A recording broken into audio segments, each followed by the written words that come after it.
saya pastikan saya dan keluarga tidak tahu menahu dari awal. Jadi saya dan keluarga itu dari awal hanya mendengarkan cerita dari tim Parudiana saat itu. Karena saya tidak mempunyai bukti dan saksi, saya lemah. Makanya saat itu saya meminta tolong kepada Parudiana untuk mencari tahu saat itu. Bapak nih yang terima Ade nih ya inisiatif saya sendiri lah. Itu sebetulnya sih suruh ke lawyer, ke pengacara karena ada yang tanggung jawab itu. Tapi saya yakinnya saya nggak apa-apa lah, karena saya ngomong apa adanya sih ya. Nggak mau karena gini macam-macam enggak. Lebih baik kakek yang berbicara karena beliau adalah kepala keluarga besar Vina. Jauh lebih bijaksana, cerdas, logis, dan berwibawa dibanding Markona. Sebenarnya dari pihak keluarga Vina itu ada di posisi dilema ya, antara percaya atau tidak tentang kasus kematian Vina. Karena dari awal kasus ini sudah amburadul tentang kebenarannya. Gue rasa jika kasus ini murni sebuah kecelakaan, keluarga Vina pun sudah terlanjur termakan propaganda atau skenario dari Pak Ladusing. Hai semuanya, welcome back to my channel NFPets. Senyumnya gila.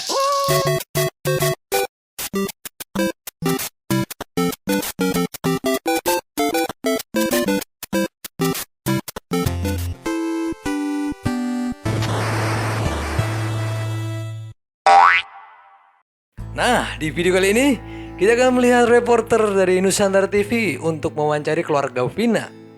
Dan bertemulah dengan kakek almarhumah Vina. Kita lihat videonya. Kakek dari Vina ya. Maaf, boleh namanya dengan Pasadullah. Pasadullah ya. Baik.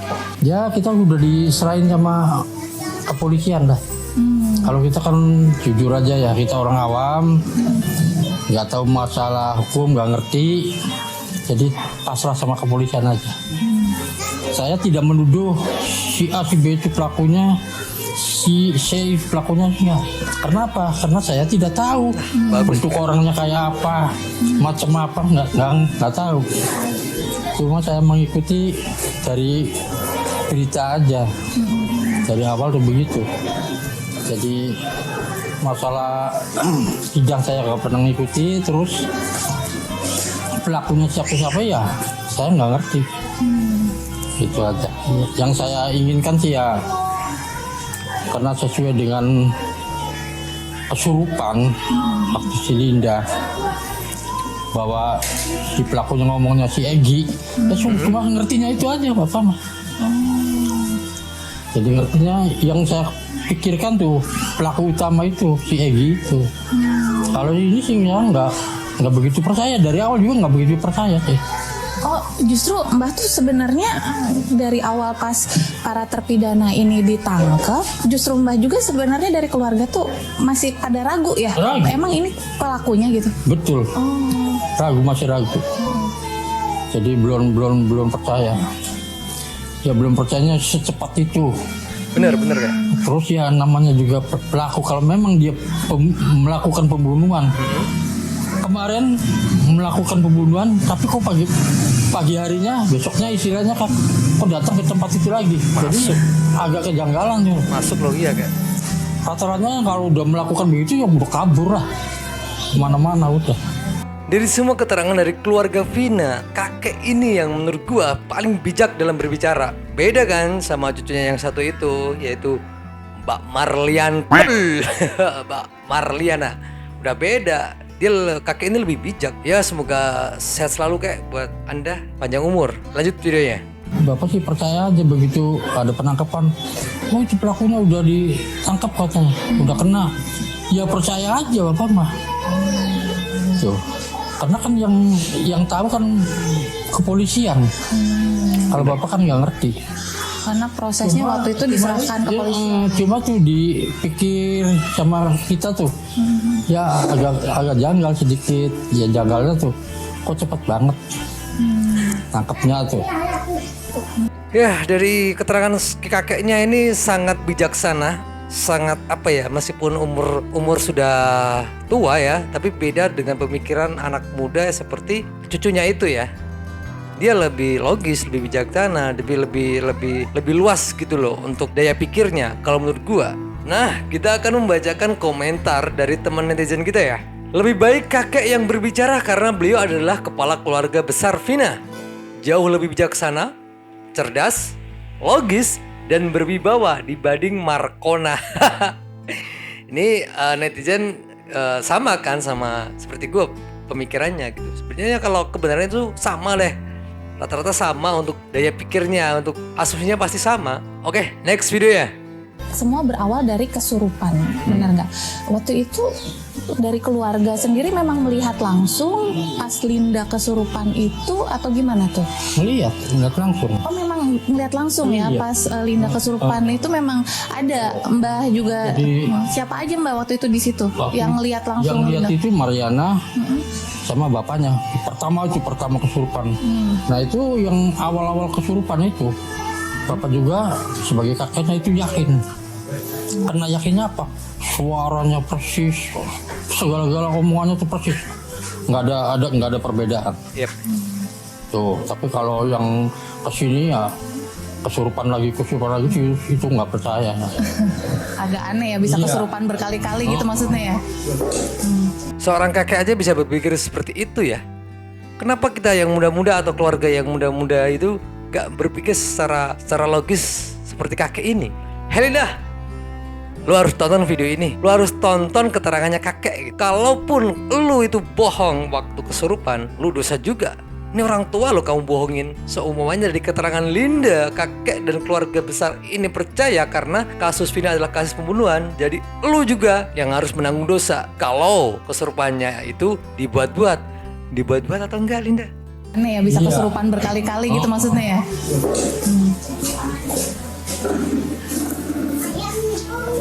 Loh,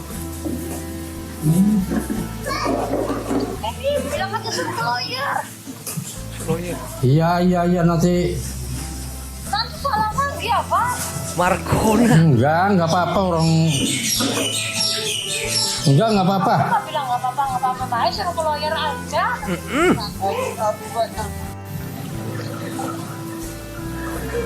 Itu Teh Marliana ya? Iya. Oh. Markona, men. Bapak nih yang terima ade nih ya inisiatif saya sendiri lah. Itu sebetulnya sih suruh ke lawyer Iya. ke pengacara karena ada yang tanggung jawab itu. Tapi saya yakin ya saya nggak apa-apa lah karena saya ngomong apa adanya sih ya. Betul. Nggak mau karena gini macam-macam enggak. Sehat selalu untuk kakek lah. Karena niatnya memang kakek itu berbicara sesungguhnya ya, daripada cucunya yang ngelantur sana sini gitu kan. Di podcast A ngomong ini, di podcast B ngomong itu, nggak bisa dipegang gitu omongannya gitu. Markona juga harus lihat tuh videonya. Tuh lihat contoh kakek lu. Dan kenapa harus takut gitu kalau kakek lu berspeak up gitu, ada reporter yang mewawancarai, lo takut ada yang kebongkar ya sampai telepon gitu. Oke, lanjut videonya. Emang sekarang kan informasi masih simpang siur, bahkan tadi juga ada keraguan-raguan ya kok tiba-tiba secepat itu ditangkap dan bahkan DPO-nya. Awal pertama kejadian, saksi pun nggak ada yang berani muncul. Lah, telepon lagi dia. Kenapa sekarang Apa? yang Markona muncul? lagi ya? Apa? Uishi mah. Nggak bisa diladenin ngomong ke pengacara Pak Reja. Iya, aduh. Uish mah. Kesel tuh kakeknya udah kan. Si kakeknya udah kesel gitu. Dia mau speak up tapi diributin aja sama si Markontil ya. Ada apa sih? Ada ketakutan apa kalau kakek berbicara langsung, berbicara jujur gitu? Apakah ada yang kamu tutupin Markona? Kalau saya sih sudah terjadi seperti ini ya pasrah aja lah. Maunya gimana dari pihak hukum. Pihak Bapak mah percaya aja. Soalnya apa dari awal tuh bahwa ngomong kecelakaan tunggal ya pihak keluarga mah di sini ya percaya aja. Percaya begitu, makanya begitu bawa langsung dimandiin segala apa baju, rambut apa tuh saya buang ke laut karena kita percaya. Tapi setelahnya berapa hari ada yang kesurupan, nah itu baru kagetnya di situ. Terus memang dari awal tuh percaya bahwa kecelakaan tunggal, cuma saya curiganya tuh, harga curiganya tuh kok badannya itu rusak. Ini kepalanya ini hancur nih. Terus tangan ini patah.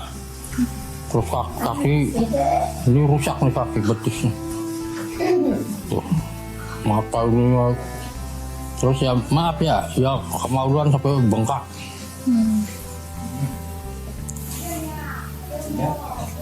Tapi cuma itu motor tuh nggak apa-apa. Ngomong kecelakaan tunggal, bapak kan kesana waktu berapa harinya tuh kesana ke Talun, melihat HP masih utuh. Kalau memang kecelakaan tunggal dibawa jemping atau gimana kan setidaknya motor tuh rusak lah, pecah. Itu nggak masih utuh motor. Tuh sedikit kecurigaan di situ. Tapi semakin kesini kan ya namanya juga hukum ya, pengacara kan macam-macam. Jadi pihak keluarga sih ya pasrah aja lah. Soalnya apa, soalnya cucu saya udah meninggal, nggak mungkin akan kembali hidup lagi. Bener Kak? Jadi gimana baiknya polisi aja lah. Yap. Pasrah. Sebenarnya dari pihak keluarga Vina itu ada di posisi dilema ya, antara percaya atau tidak tentang kasus kematian Vina. Karena dari awal kasus ini sudah amburadul tentang kebenarannya. Gue rasa jika kasus ini murni sebuah kecelakaan, keluarga Vina pun sudah terlanjur termakan propaganda atau skenario dari Pak Ladusing. Gimana menurut kalian komentarnya? Hanya takut salah bicara, nantinya ke bawah-bawah atau dipanggil atau gimana. Orang-orang yang udah memojokkan keluarga sini. Banyak yang menyalahkan keluarga sini yang kayak gimana. Padahal kan keluarga sini sebagai korban. Ya keluarga korban, pihak sini cuma Mau cari kebenaran. ya netizen tuh banyak menyalahkan saya, warga sekarang tuh. Padahal kan orang yang ditangkap kan kita nggak tahu. Itu urusannya polisi, bukan disuruh sama saya, bukan diperintah sama saya kan bukan. Itu urusan polisi. Kalau saya sih pasrah aja. Gimana baiknya polisi aja. Intinya sih mau cari titik terangnya aja. Cuma kan wajar lah kita sebagai pihak korban ya pengen minta keadilan kan. Betul. Masa ya cucu saya meninggal nggak ada ujung pangkalnya, nggak ada ujung kepastiannya. Ya sebenarnya bener sih kata keluarga besar Vina, tapi ya masalahnya itu bukan masalah kebenarannya, tapi udah terlanjur cucu Anda Pak, cucu Anda itu, cucu sampean itu udah terlanjur ngopres sana sini dan ngawur dan berbeda-beda di tempat di mana dia diwawancarai gitu loh Pak. Itu yang bikin netizen tuh geram banget gitu loh. Enggak teman-teman? Makanya kita pasrah tuh yang karena nggak tahu sih. Nah, telepon lagi ini pasti Mariandol nih. Udah pasti fix. Mariana. Tuh kan Mariana. Halo Teh. Halo, selamat siang, Mbak. Iya siang Teh. Saya Dari mau Nusantara nanya, ini, Teh. Mbak, dari media mana ya? Nusantara TV Teh. Oh, Nusantara TV. Iya. Tadi, wawancara kakek terkait apa ya, Mbak? Ini kita hanya mau klarifikasi aja, kan selama ini kan kita cuma dapat pemberitaan dari satu sisi aja kan Teh ya. Kan jangan sampai beritanya simpang siur jadi berat sebelah gitu kan terkesannya gitu. Makanya kita ingin Maksudnya berita dari satu sisi itu dari Rudian aja gitu maksudnya. bukan kan ini kan lagi ada persidangan PK ya, Terangin dulu, peninjauan Teh. kembali kan. Iya, betul. Nah kan ada fakta-fakta baru tuh Teh di persidangan. Nah maksudnya kita ingin mengetahui gitu Teh tanggapan dari keluarga seperti apa gitu Teh. Oh gitu. Ini Mbak, kalau saya kan bukannya melarang ya, bukan melarang gitu. Kebetulan saya juga kan di sini lagi menjalankan ibadah umroh. Jadi Anjay. Si Markondi lagi umroh men. Uang banyak nih, duit banyak nih umroh nih. Ya kalau lagi umroh harusnya kusyuk, harusnya fokus dengan ibadah lu. Jangan mikir yang lain, jangan mikir duniawi dulu. Lu fokus karena niatmu kan umroh kan. Harus fokus, harus kusyuk gitu. Ngapain harus ngurusin yang di rumah gitu. Kita baca komentar dari teman kita netizen. Hebat ya si Markonah lagi umroh. Banyak dong uangnya. Bahasanya juga sudah pakai bahasa intelek. Hebat banget deh pokoknya. Jurnalis aja dilarang reportase. Hebat Markonah. Tepuk tangan buat Markonah. Lanjut videonya. Sebelum saya menjalankan ibadah umroh juga kan memang semua wartawan itu, semua media gitu kan, kalau menanyakan informasi itu kan ke saya, karena memang lebih baiknya kan dari satu pintu ya Mbak ya. Kalau dari banyak pintu kan saya takutnya nanti bermasalah juga gitu. Kalau kebanyakan pintu, jadi otomatis yang jujur akan keluar gitu. Karena selama ini kan ngomong-ngomong kan sering berubah-ubah gitu kan, nggak konsisten. Jadi udah kelihatan bohongnya kan. Nah, kebetulan saya lagi ada di sini, jadi lebih baik saya sarankan Mbak dan semuanya ke lawyer saja Mbak, karena kami takut nanti ada kesalahan gitu loh Mbak.